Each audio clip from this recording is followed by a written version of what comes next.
Greetings, travelers. I'm Enrasilver, and today I want to talk to all my GET customers. Recently, I was rebuilding a fighter at a space station, and while the work was being done, I had myself a seat and did some species watching. As the afternoon wore on, I began to notice a trend. The station was in a Vy'keen system, so most of the beings in the station were Vy'keen, with a decent mix of Korvax. I saw very few Gek, and it quickly became evident as to why. Every time a Gek showed up, they were mocked mercilessly and taken advantage of at every turn. A favorite target was the ship the Gek was flying.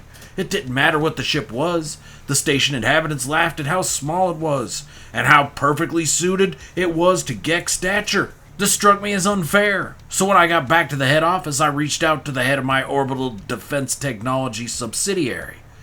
My only instruction was, make a ship that nobody will ever mock for being too small. The SIODT came through superbly, like they always do, introducing the Enrasilver ship Overcompensation.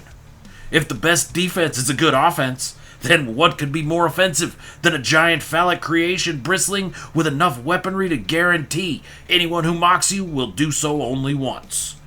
Externally, you can see a central passageway connects the engines with the hammerhead front.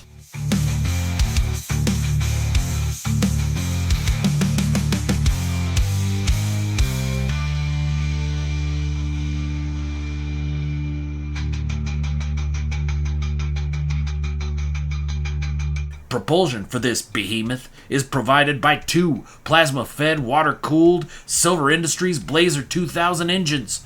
These babies are top of the line, and honestly, two of them is probably a bit excessive, but that's how the whole ship is built, to excess. For armament, the staff at the SIODT argued for days about the benefits of missiles versus cannons until I stepped in. Why choose? I had to build both. For missiles, we ended up mounting a quad of Mantelcracker Elites. Such a fancy name for what is basically a contained fission reaction mounted on all the rocket boosters we could fit into the missile housing. These missiles carry enough payload to crack a planet open like a Kugler egg.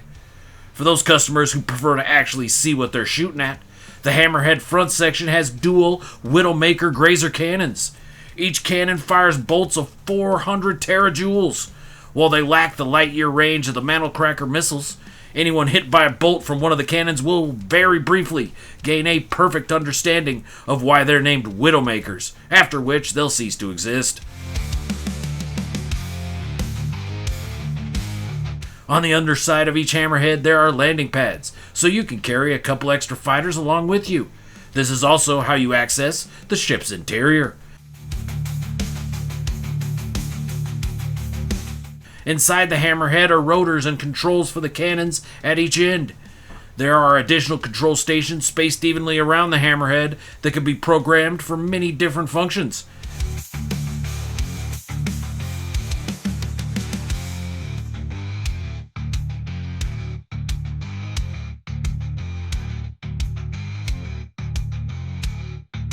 In the center of the hammerhead is an SRT that takes you to the central passageway and back to the engines.